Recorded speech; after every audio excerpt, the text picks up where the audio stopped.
Right then, we are live. I am just going to go through the chat because we've had quite a few people in already. I am also getting a notification from YouTube that it's saying the stream status is not good, but it's okay. So I don't know quite whether that's going to affect it a lot. As you can probably tell, I'm not feeling very good. I've got like a really bad throat today. So I probably won't be as, you know, in your face, but I'll probably still be quite in your face anyway because that's kind of who I am. But yeah, it might be good for those of you who don't normally like the kind of massive personality, charisma of myself, because obviously I'll be toned down a little bit because I don't want to like talk so much that my throat becomes terrible. But yeah, oh my god, it's just come on me the last couple of days, it really has. But I've been getting my work done, I've been getting stuff sorted, and ploughing on really. So yeah, as I said, there was a few questions in the chat, so I'll go in the chat and get those up. Also, yeah, could you just let me know if the stream is okay or what's happening with it? Hi ads and chat, no one seems to be complaining that it's really bad, so it should be alright. Adam Robinson, I miss you, lol. Why? I've not. The last time you saw me was like on a video a few days back, surely. Not been that long. I did Thursday Talks last week, didn't I? Yeah, I did. Was that one with the suit I put on? I can't remember.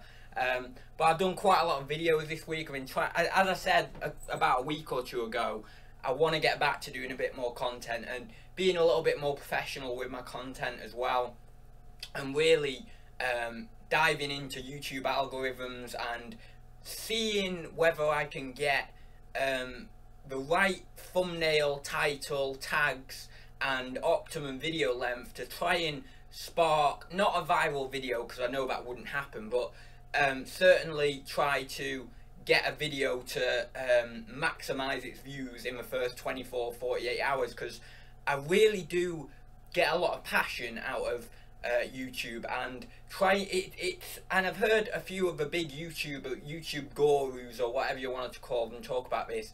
They always say it's like a game of chess, and you're constantly trying to you're battling with YouTube because they're changing the algorithms and stuff, and you're trying to get the right combinations of a thumbnail, an inviting thumbnail, you know, with good emotiveness in the in the thumbnail on your face or whatever.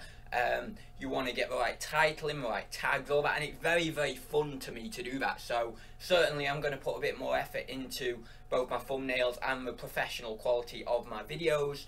And also I'm trying to scale down the length of my videos to about that 8 to 12 minute mark. If you don't know, the optimum view rate of a video is around 7 to 8 minutes. So what I mean by that is, on average, most people will click out of a video after 7 to 8 minutes. So if I kind of play on that as well, then that should help. But I'm really getting a lot of enjoyment out of doing thumbnails and all this sort of stuff recently.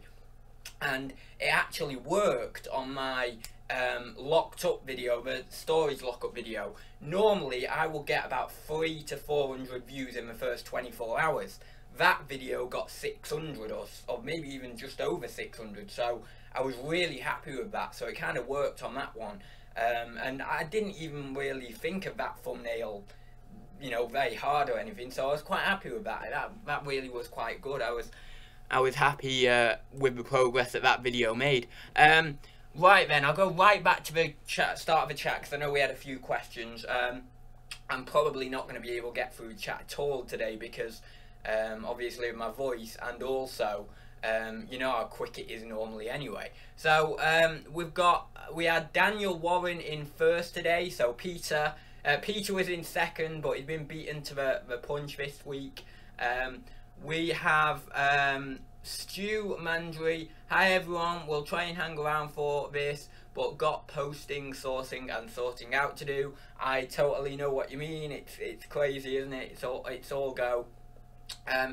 Also Stu says, question for ads, looks like South Korea will ban dealing with cryptocurrency, disastrous impact on the market. I don't know. I think we would have seen it already. Most things, like when the news hits, the price will fall dramatically and then it'll start to recover. So I think at the moment we're just in a period of consolidation with Bitcoin.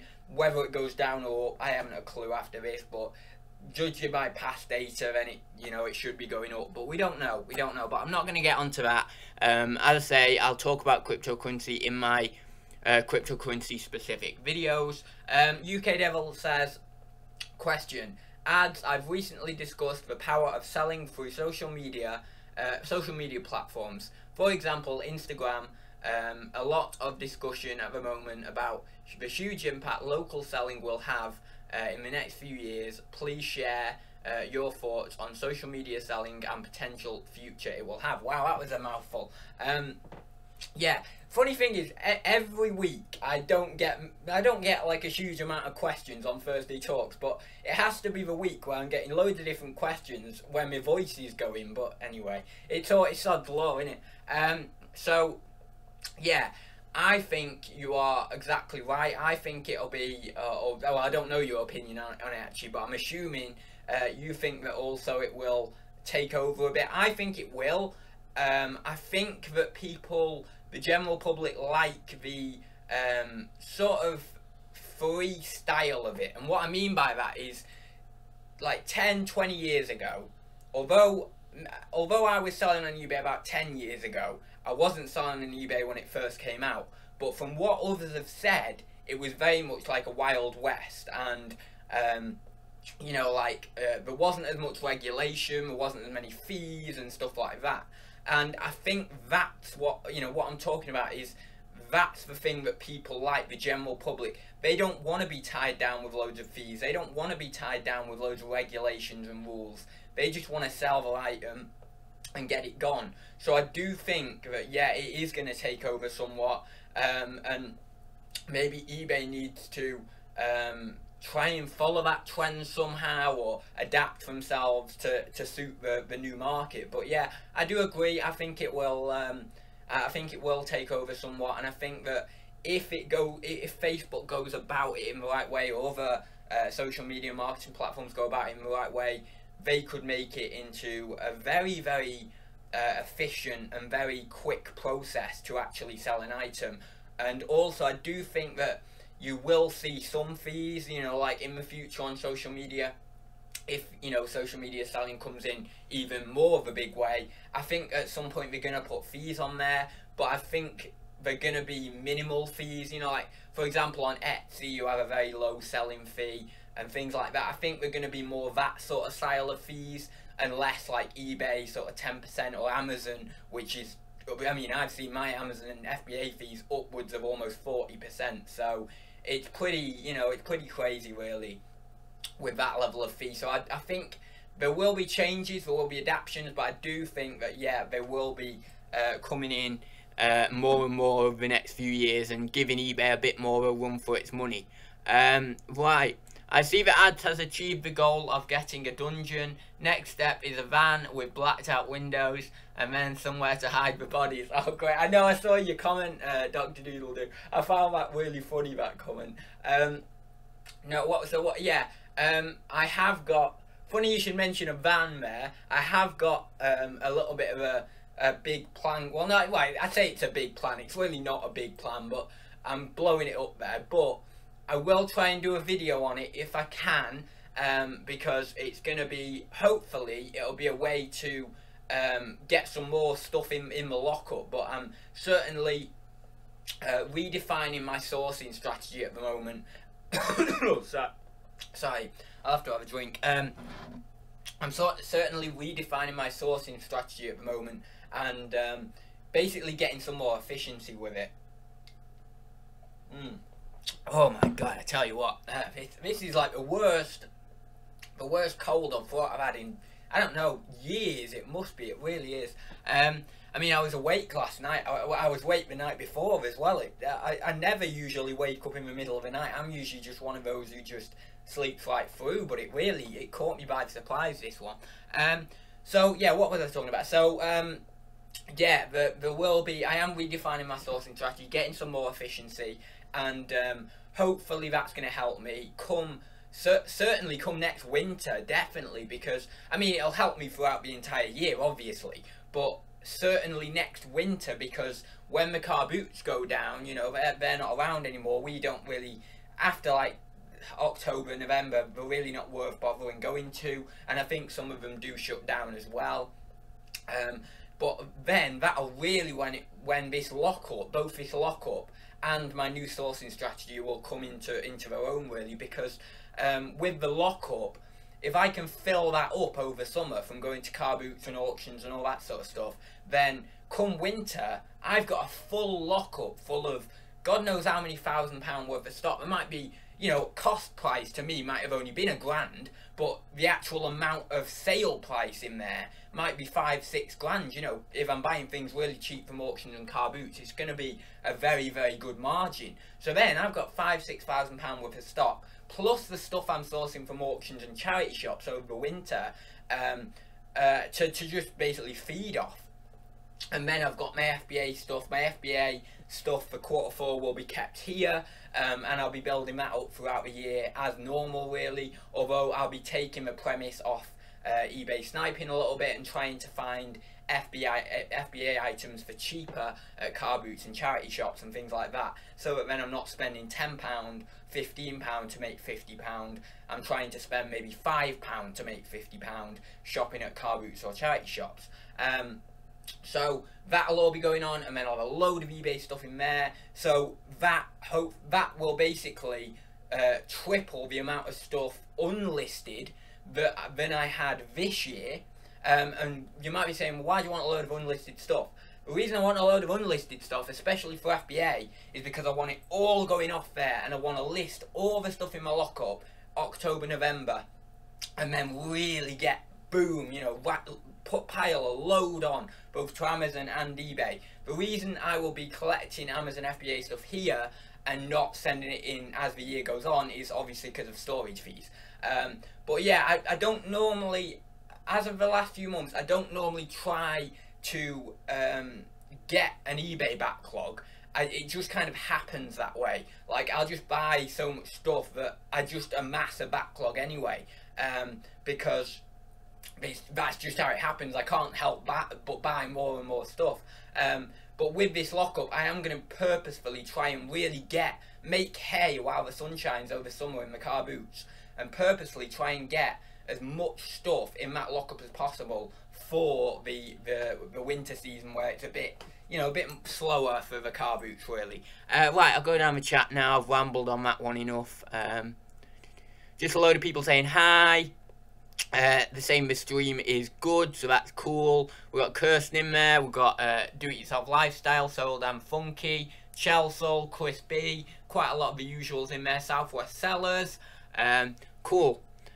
Stream okay, sound okay, nice, that's alright. A virus video, you are smashing it. What? A virus video? Oh, you're making a joke on the thing, I've got something. Because I said viral video, but I don't know. I don't know. I can't go back up to see it now. Oh, we've got Jane Callum in there. Oh my god, we've got so many people. It's so hard to keep up with the chat. Right then, so let me see. Social media will be massive in a few years with my reselling. With reselling, in my opinion. Yeah, I mean, Peter said it's getting massive at the moment. Social media with reselling. Yeah, it really is. Never mind about 2 years down the line, it's big now, you know. I found that there was less opportunity at charity shops this year, personally, just in my personal opinion, for sealed media.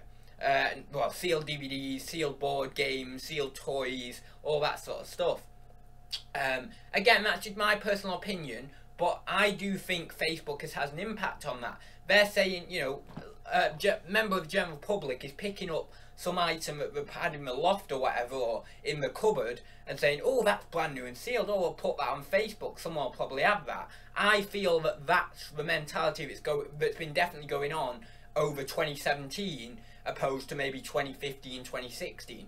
Again, it's just my personal opinion, but I do think less people are donating those new and sealed items and things like that to charity shops specifically, or going to car boots with them. Honey and lemon are good for a sore throat. There's loads of, yeah, I know, there's loads of things I need, really. Kirsten says, how are you getting on with your auction haul, Gary? So I'm assuming Gary got like a massive auction haul at some point. Right, where are we? It's the crew. I take it we are all do things outside of hanging on. Like, what? It's the crew. What does that even mean? Are you talking to someone else in the chat? I don't even know what that means.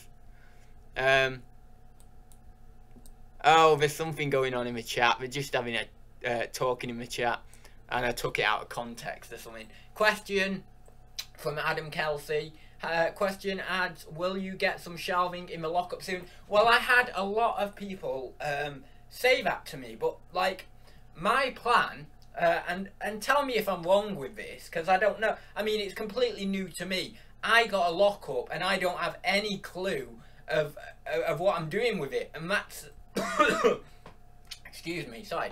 But and that's kind of how I do things. I just like jump into things and I don't know what I'm doing. But my plan was to get some storage boxes, like, you know, plastic container ones, nice, fairly sturdy ones. And I know that someone mentioned about mold, and, you know, the storage boxes won't necessarily protect the items from mold and stuff, and that's a different thing to worry about. But just talking about this, I was thinking I'd just get a load of these, you know, fairly strong storage boxes on the cheap, and just pile them up, like, you know, 6 or 7 high, and then another 6, and then another 6, and then another 6, and then back forward. Now, okay, that's going to be a lot of cost. Like, let's say even if I can get them at £10 each, you know, that's going to be about 300-400 quid if I were to do that. So that's got to be something, you know, where I'm thinking, hang on a minute, is that the right way to go if I was to get decent ones? Because I'm not talking like really horrible flimsy ones, but maybe you could get a £5 each on a mega deal or whatever. But yeah, I don't know. That was my plan, because that would be, that to me personally, I have a little bit of OCD, not a lot, because I'm a reseller. You know, a lot of resellers don't have OCD and they can cope with loads of stuff piling up everywhere. But I do like things to be uniform, and having all those boxes piled up nicely in rows like that, and then all the way to the front, would be very like nice and uniform and lovely, and also it would maximize the space. But I don't know if I were to have well, one thing I also thought of is, am I allowed to put shelves up? I've not even looked, you know, I've not even asked the place themselves if I'm allowed to do that, like, you know, knock some shelves into a wall or anything. I don't know. That might not be allowed. You might not be able to convert the lockup in any way, you know, shape or form like that. But I don't know, maybe you can. But certainly there's a lot of different options I'm looking at, and I need to do something quite quickly, because as I say, in a couple of weeks, this sort of new sourcing strategy is coming into play, and fingers crossed, if it all works out fine, then I will be getting a fair bit of stuff.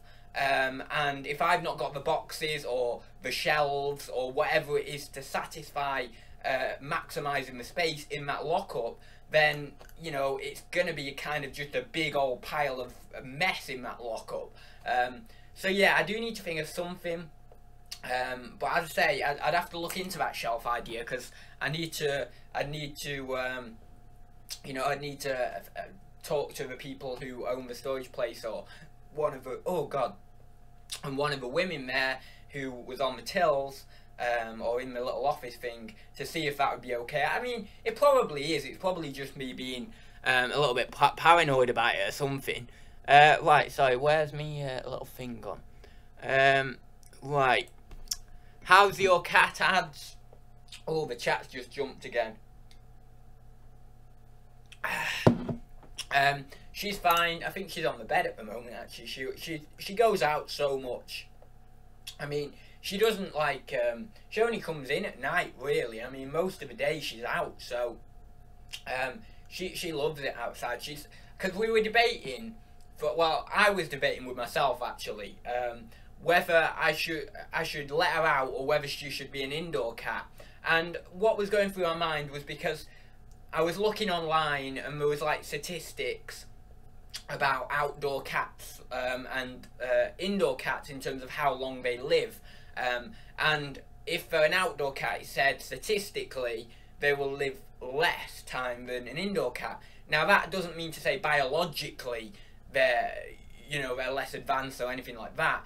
What the statistics are going off are when cats are getting run over outside, or run over by a car or train or whatever. So that was a factor of thinking, I don't really want to let her out. I don't want to let her out because I don't want anything bad to happen to her like that. But then, as she was growing up and she was just getting more and more wild in the house, like, I mean, you saw it. I'm pretty sure on Thursday Talks one day she jumped on my shoulder and then got up there. Or maybe it wasn't on Thursday Talks, but she definitely jumped up on my shoulder. And she just got more wild and more wild. So we just had to, we had to say, she's an outdoor cat, that's just what she is. So...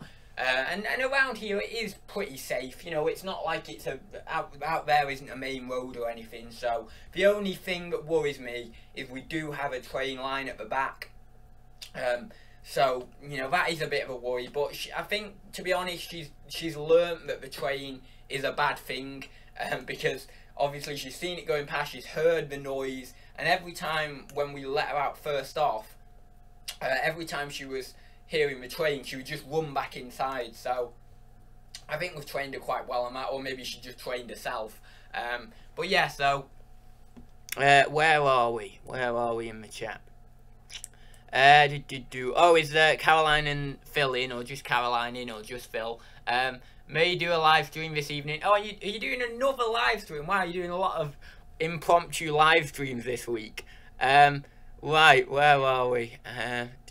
Oh, Garage Flips. Hi, nice to see you, Lonnie. You've not popped in for a while. To be honest, I've not been keeping up with your videos. I need to go over and check out vids. There's so many reselling vids these days.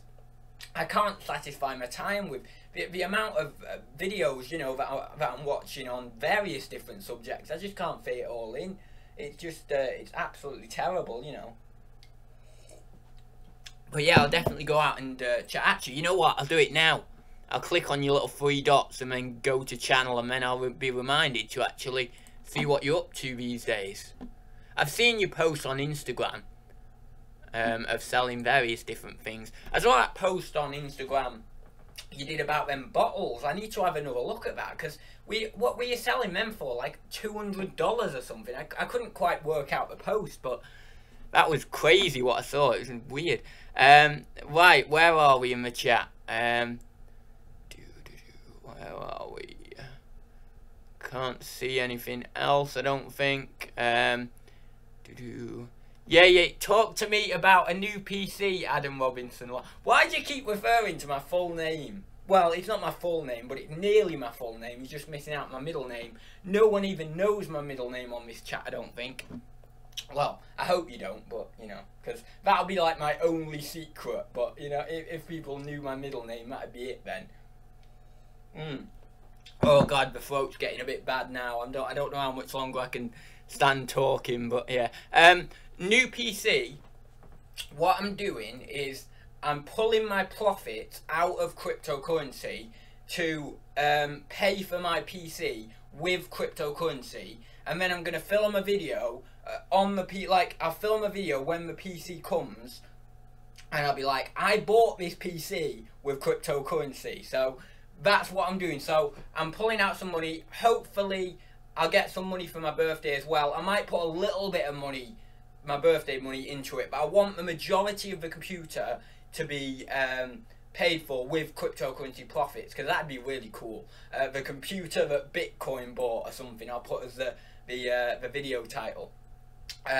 But no, I've configured it. I know the exact one I want. It's going to cost me 1,265, which is like, to be honest, it's about 200-300, maybe 400 quid over my budget.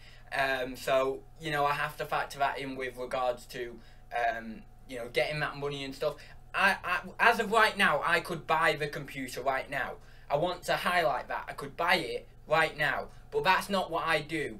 I like to save up. Even though I've got the money available to buy it, that doesn't compute for me. What I have to do is save up in a specific account over a certain length of time, and then get that money in there, knowing that I've saved it up, and then spend the money on the computer. I'm not one of these impulsive buyers who can just go, right, I've got X amount in my bank, I'm just going to drop 1,000 on that computer or whatever it is, and that's that. I can't just go into Currys or wherever it is, or I couldn't just go into town and make a big purchase like a computer or a television or or a fancy printer or whatever it is. Anything over about sort of 200 quid, 300, maybe 400 quid. I can't just go in and just buy it. I have to think to myself, well, I've got to save up first, even though I've got the money behind me. I suppose what I'm trying to say is I'm kind of tight. I don't know, is that right? Maybe, I don't know.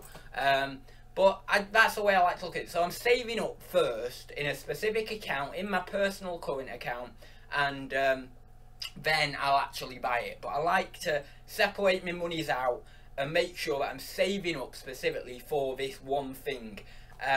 And then after that, I'll be just chucking a load of money into my savings for, obviously, getting a mortgage. Oh yeah, that's what I need to do this month as well. I need to throw some money over there this month as well. I put all my Christmas money, I'm putting that into my savings. My birthday money, as I say, most of that will go into my savings. I might put like 50 quid or whatever into my computer savings pot. But I want as much money this year.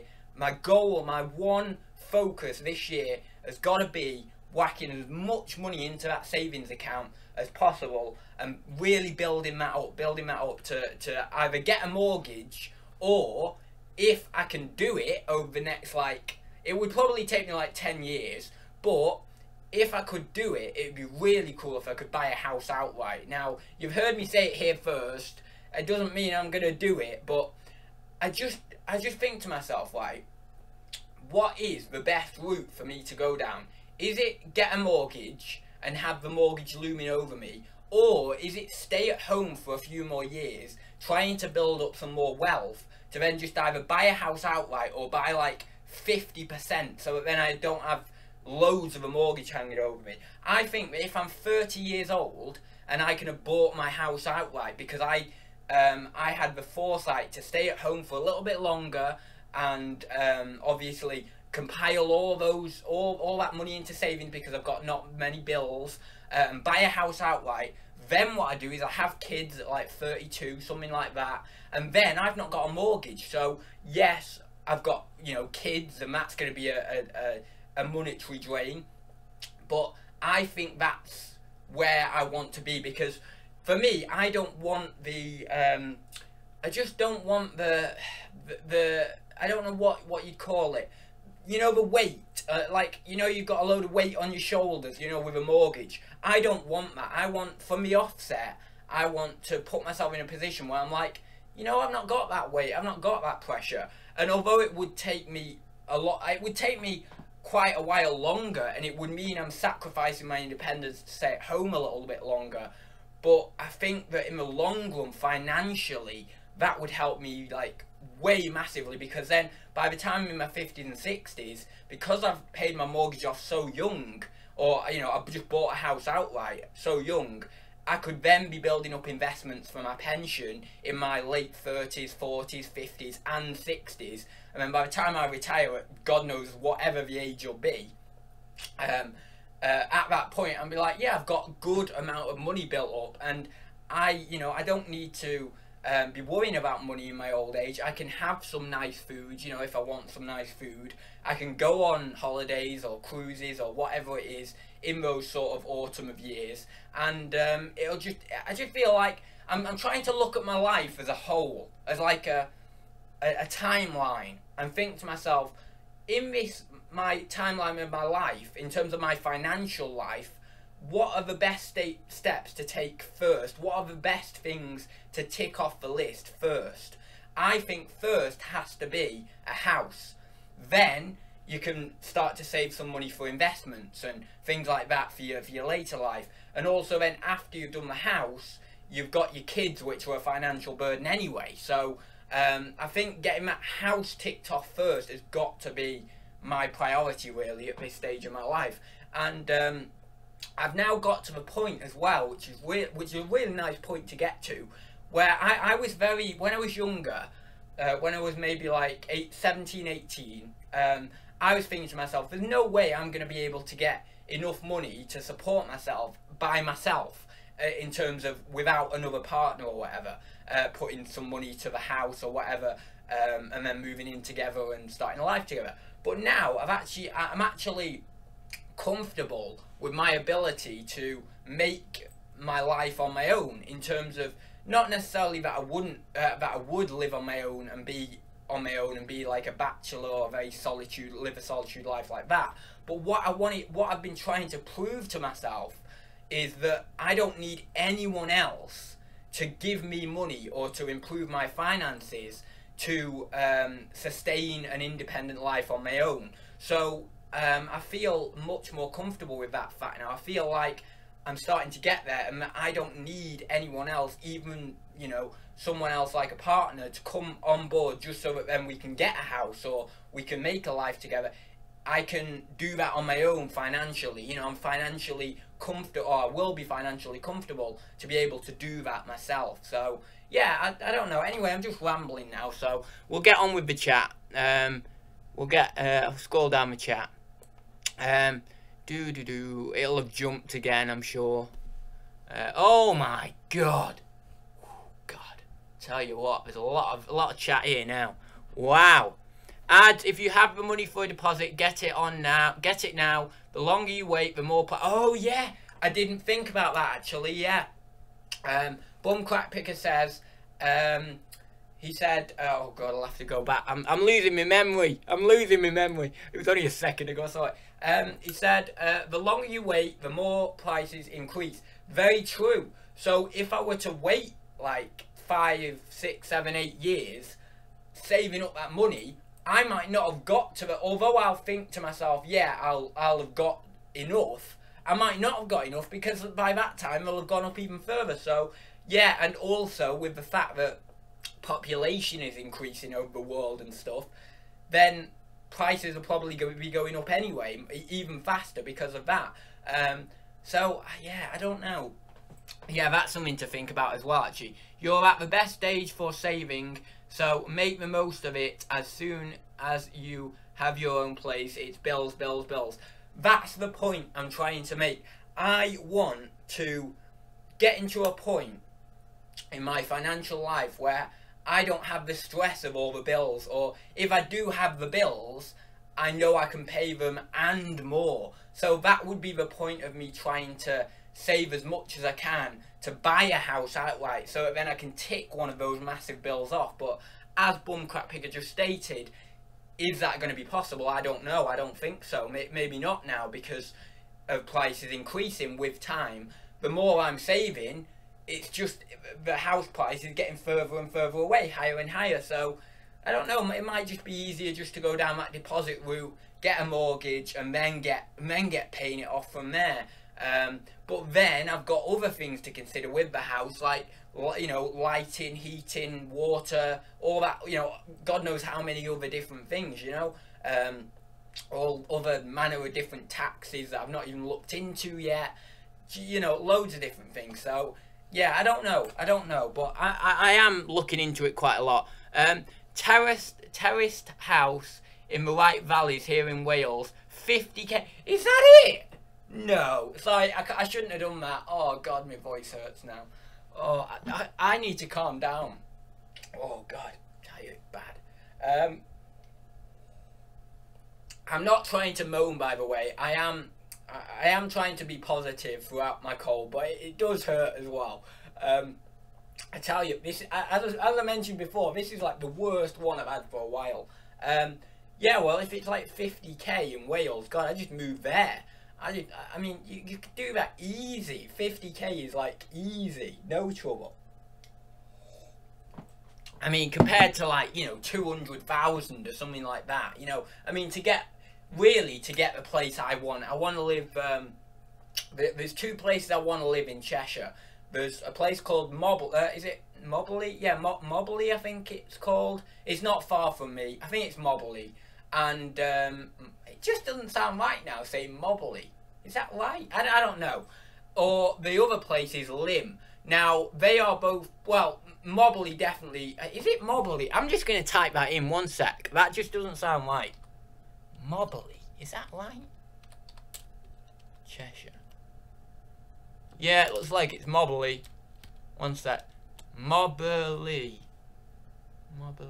Yeah, Mobley, yeah. Right, so Mobley or Lim. Now, Mobley specifically is a very affluent area. I think Lim is quite affluent, you know, quite highbrow or whatever you want to call it, you know, quite high class or whatever. Now, the houses there are beautiful. It's, you know, especially Mobley, lovely little village. It's just got a lovely, lovely atmosphere. I actually used to have a friend, well, he still lives there, but I don't really speak to him as much these days. But I used to have a friend there, so I used to go down there a few times over summer and stuff. And it is a lovely place. Now, house prices are going to be dear. I don't know, I've not looked into it. But I could imagine, like, a house as big as this, just my house here, would be like 400,000 or 500,000. You know, at least 300,000, if not 400 or 500. So, you know, it's just far too much. Again, Lim, it's another kind of village type situation, and again, the house prices are going to be quite a lot there. I mean, I'd have to look into it, but you know, it is going to be quite a lot. Now, the issue I have really is whether I buy a house that I want, like a house that I want that I could say, right, I'm living here forever, I don't care, I'm just living here forever, or whether I get a smaller property and then upgrade.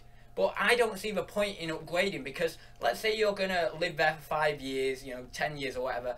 You're just going to move anyway, and I don't want the hassle of moving. I'm the kind of guy who just wants to live in one house all my life and then travel, you know, travel abroad or wherever every year, obviously, and see different places, but just come back to the same location, the same house that I'm familiar with. I want it to be in a nice village setting. I want to know everyone in the village by name. I want to go down to my local post office and have a lovely friendly chat with the people in there. I like villages, you know, it's what I like. I like country villages, but to live there in a lot of villages are quite expensive. You know, there's obviously ones that aren't as expensive, but the kind of ones that I'm thinking of are quite expensive. So yeah, I don't know. There's so much to consider, isn't there? So much to consider. A decent, what was that, George? A decent 2-bed. One sec, I'm just going up. Yeah, my mum said, Phil D says, as you could get a house and rent it to cover the mortgage and bills and stay at your mum's. Yes, that's what my mum said.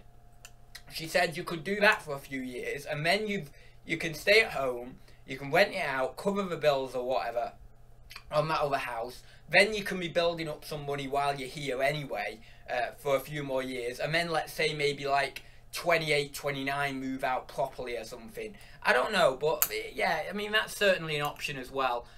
Chelmsford was made a city not that long ago, and since then prices have gone silly. I was trying to find your comment there, George, actually, the comment that you made up there.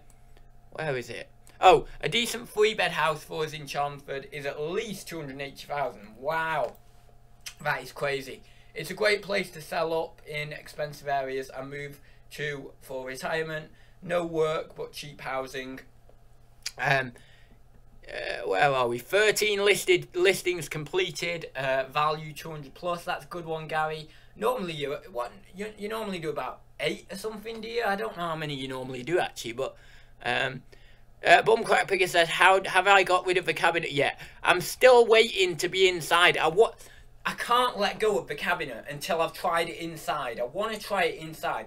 But the thing that goes through my mind with the cabinet is, why is everyone else still renting cabinets there if they're not making any money? Like, I'm not making any money doing it, but why are all the cabinets in the antique centre filled? They must be making money from it, or else none of the cabinets would be filled. So what I'm thinking is, when I get inside, it will be better, and that's why people continue to rent them out inside. So I need to experience inside the centre before I get rid of it, and then I will be satisfied and just say, right, I'm getting rid of it, I'm getting a booth in the future or whatever. But I just want to experience that 1 month or maybe 2 months inside the centre, just to give myself some clarification and some closure on the whole matter, really. So that's what I'm waiting for. I am first on the list, so I should be getting a call any day now, really, just telling me, right, you can move your stuff indoors. There's a cabinet indoors, and then we'll see if if I increase my takings by 50% or 75 or 100% because I'm inside, then it might be sufficient enough to continue it. But if I don't, then that's fine. But at least I'll have known. Right then, ads, you could get a oh yeah, I've already read that. Sorry. There we go. My mum and dad my mum and dad bought their house in 1999 for 75 grand. It's now got a value of 450,000. Yeah, I think my mum and dad their first house was like 23 grand or something.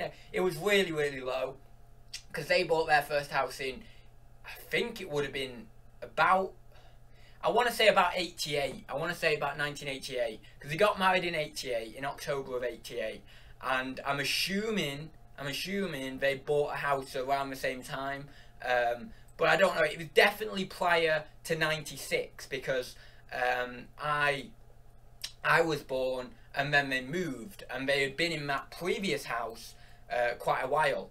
So I do think it was 88, 90, something like that. But no, they bought their house really cheap. Well, I say it's really cheap, but I mean, with inflation and stuff and things like that, I don't know. Was it cheap back then? I don't know. I mean, if you're considering it at the time, it was probably just standard price. It wasn't necessarily really cheap. But looking back on it, in hindsight, knowing what house prices are now, yeah, it does seem really cheap. But yeah, so what was I going to say? So yeah, and then obviously the thing is, the people who got in back then, with houses, got those prices. They've like seen it appreciate loads, and then they can sell up, and they've got a few hundred grand in the back pocket or whatever. So I suppose that was a pretty decent time to get in, even though at the time, in the 80s and 90s, house prices were going up like quite quickly. Or what my mum and dad have told me, that's what was going on. So yeah. So what else did I want to say? Well, I'll just quickly go through the chat again because I don't think there's anything else I want to say. Ads, any more crypto talk? Well, I'm gonna do a video. I'm gonna do a video soon. What was it? I'm gonna do another video soon on cryptocurrency. It's gonna be not trading cryptocurrency, but just buying some alternative coins, altcoins. I never really hear anyone call them alternative coins. Everyone always calls them altcoins, so it's really weird actually hearing myself say alternative coins. It sounds wrong in a weird way. So yeah. But what was it? Yeah. So I'm trying to think. I swear there's a few things I want to talk about, but I can't think of what I'm meant to be talking about. I swear there's a few different things I wanted to cover, but maybe not. Maybe they've probably just gone out of my mind. Right then, bought my current house in '97 for 73,000. Should be worth 350,000 plus. Wow, that is awesome. Right. Caroline of Celtic Trader says, "Oh, poor ads." I know it's not very good, is it? You two had something like this as well the other week, didn't you? Or you had you were poorly. I mean, it's everyone at the moment. My mum's had it. Someone next door's had it. Daniel, when he came back from university, he had it, and he passed it to his family. Well, actually, he had a different thing, but God, everyone at the moment I talk to. Someone in my local charity shop has got something. It's everyone at the moment. It really is. But it's that season, isn't it? It's Jan. It's Jan. It's what happens really. The only way is ads. Lol. I play on the Cheshire Posh People. What? The only way is ads? Is that a reference to The Only Way is Essex or something? Right, where are we? Oh, God. When we was clearing my grandparents' house, we found their original mortgage documents from the 1940s. They paid $750. Wow. That is crazy. So any more reselling questions before I finish in a minute? I've probably got another 10-20 minutes left, but I don't want to strain my voice much more because you know what it's like. It's going to be bad tonight, this anyway, so it doesn't really bother me, It's going to be bad anyway. But yeah, any more reselling related questions, you can just pop them in the chat. Get better soon, ads. I have only just got over an awful cold. Well, as I say, it's just that season. And I was debating whether to come on or not to come on today, thinking to myself, you know, I'm sure people would understand if I didn't. And obviously I didn't really want to make my throat any worse than it is. And after this, I've done that anyway, so it doesn't really matter. But I thought to myself, I've got a duty. You know, I set out when I started Thursday Talks that I'm gonna do this, and you know, especially now I've started the live streams of Thursday Talks, I always feel like I have a duty to the people who are waiting. You know, the people who you know, are like the notification squad or whatever you want to call them. If you like that phrase or not, I don't know, but I don't know quite how I feel about that phrase, notification squad. Something sounds not quite right about it, but anyway. But I feel like I have this duty to those people who, you know, are waiting to see me and want to hear about what's going on in my reselling life this week, and want to have a little bit of a chat and want to have a little bit of a laugh, because it is, in a way, it is sort of social time. I don't want to say outright it is completely social time, because it isn't quite that, because we're not face to face, but you know, it is that. And I think even if you are ill, if you're watching a live stream or if you're partaking in one, I think it just helps you, gives you a break from that for a little bit as well, and a break from work, because obviously I've still been trying to potter on with a few bits and bobs today, even though I am a bit ill. Oh, that's what I wanted to talk about. Sick days when you're self-employed, and yeah, I just wanted to touch on that. Now, I don't really stop even when I'm ill. But the thought did occur to me today, and I've always thought to myself, it doesn't matter if I get ill, I'll just continue working. And I suppose that's a very, very naive young person way of looking at you know, self-employment and when you're sick. But the thought did occur to me today when I was packaging up in the shed and the cold air was getting to my throat a little bit. I was thinking to myself, you know, I do think that maybe in a few years, as I'm slowly getting older, well, I say a few years, I mean about 30 years, but yeah, certainly when I have kids and things like that, I do need to put some sort of contingency plans in place. I do need to put something in place for if I do get longer term sick. At the moment, it's just me. I'm living at home with my parents. I don't really need a plan, but if I was to get long-term sick or anything like that, when, you know, I've got a family, and as George mentioned before, I have a lot of bills to pay and things like that, then something needs to be put in place. So, although I've not really ever thought of it before, I just think to myself, oh, I'll just carry on working.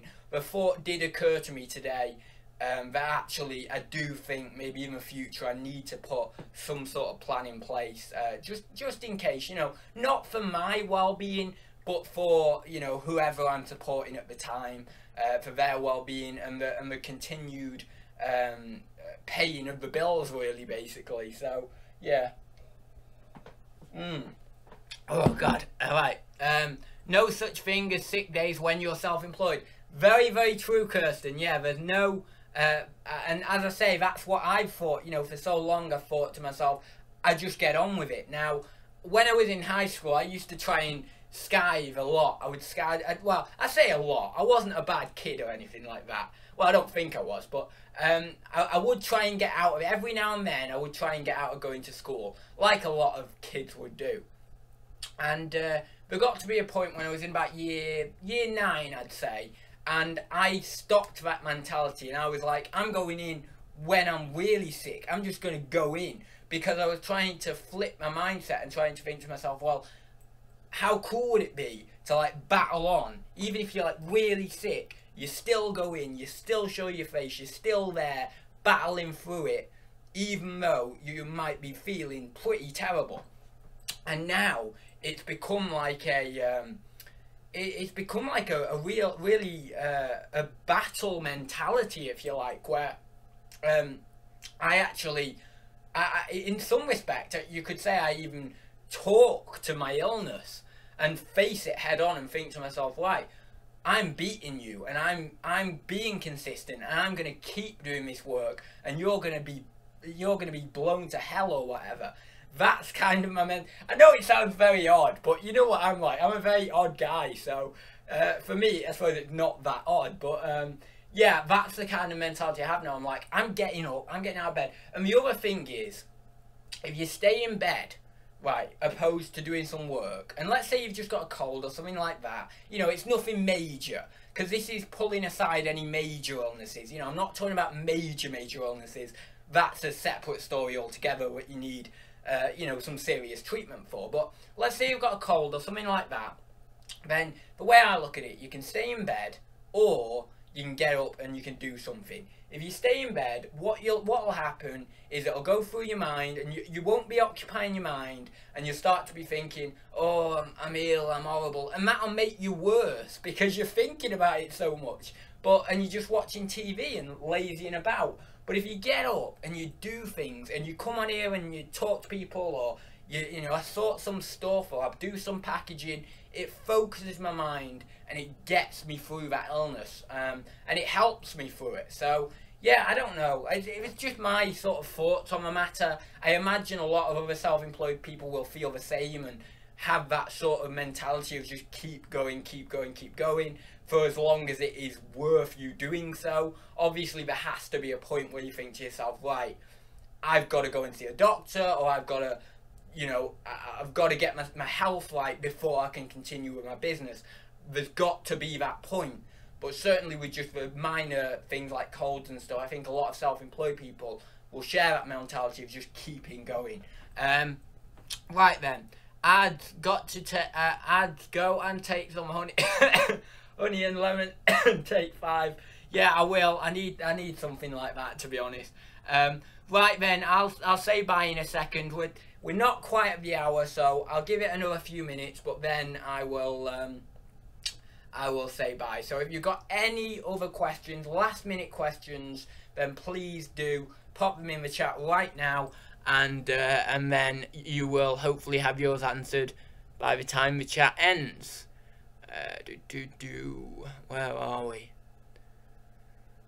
Thank you for showing up and doing the show even though you are unwell. Much appreciated by us chat people.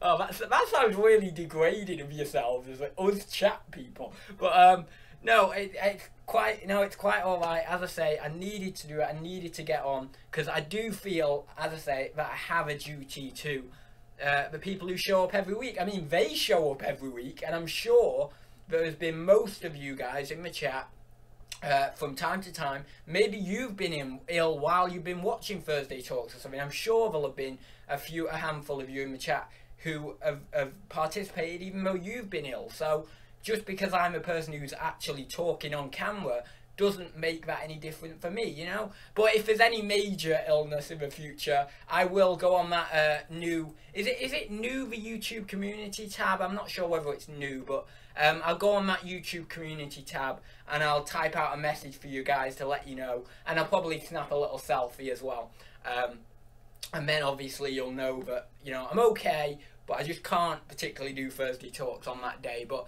yeah, I'm not that bad. You know, actually, if I don't do Thursday Talks, you'll know that something really bad is going on, because I've not done it. That's the reason, really, actually. Right then, where are we?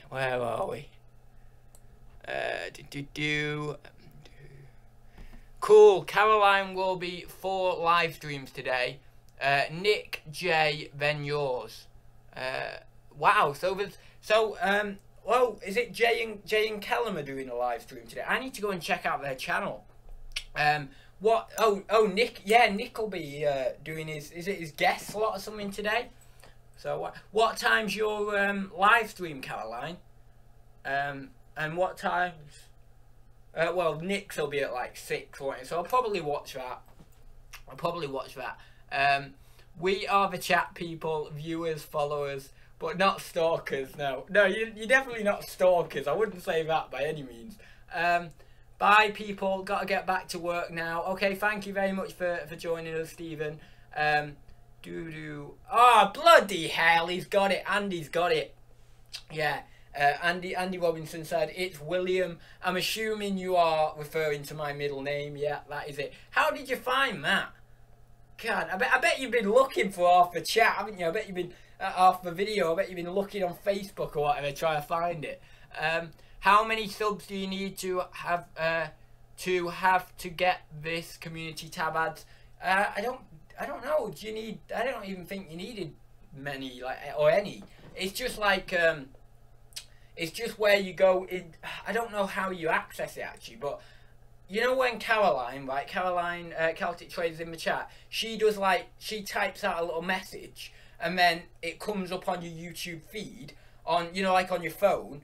When you refresh the feed, the message comes up there. That's what I'm talking about. That little bit of writing, and it's called the YouTube Community tab or something. So yeah, I'll just do that. As I say, I'll just do that if I can't do it. But I'd say I don't think you need any or anything. But the thing is, I have almost 2K subs now. So whenever anything new comes out that you only need 1,000 subs for, that YouTube qualifies anyone with over 1,000 subs for, then I don't really get wind of that because I'm just qualified for it already. So I never knew that there was a limit on it anyway. So yeah, I don't know. You'd have to Google that or something. Nick is at 6 with Stephen, Steph, Jay and Callum at 7, and Caroline at 9. Oh, I bet it'll be maybe he's got them on to thank him for that knife. I wonder if he's got them on to thank him for that or something. I don't know. Hitman UK says, got to do some listing now. Nice to see you all. Cheers, ads. Keep up the good work. Thank you very much for joining me, Hitman UK. Right then, Dr. Doodle-Doo says, so not Adam Hartnell, Troughton, Pertwee, Baker, Davidson, Baker, McCoy, McGann, Eccleston, Tennant, Smith, Capaldi, Whittaker, Robinson. What the hell? Oh, right, I get it. It took me to the end of the comment to get that. Yeah, I get it. Referred to that. Oh, that was something I wanted to say before I go. Every day that goes by now, I am looking more and more forward to, you know, the new Doctor. You know, Jodie Whittaker. I really am. I'm so excited for it. And we've got to wait like 8 months or whatever it is, or 9 months for it to happen. But I'm so excited for it. I wondered that, Caroline, as you have way less than 10,000. Just check Peter, and it says minimum 10,000 subs. No, that can't be right. As I have 1,600. No, it'll be like, if anything, it'll be like 1,000 subs. That's generally what we do the limits at. I think to get AdSense on your videos, I believe that's 1,000 subs now. I think what else is it on your video? To do live streaming, is that 1,000 subs? To activate super chat, I think that's 1,000 subs. I don't know, but yeah, there's quite a lot that they limit around that 1,000 subs, because that's kind of a psychological thing for a lot of people.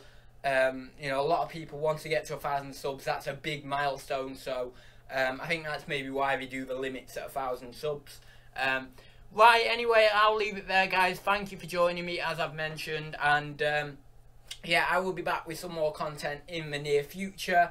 And yeah, I'll just leave it there. I don't think there's anything else that needs to be said. So thank you all for joining me, and yeah, I'll see you in the next one. So see you very soon, guys. Bye.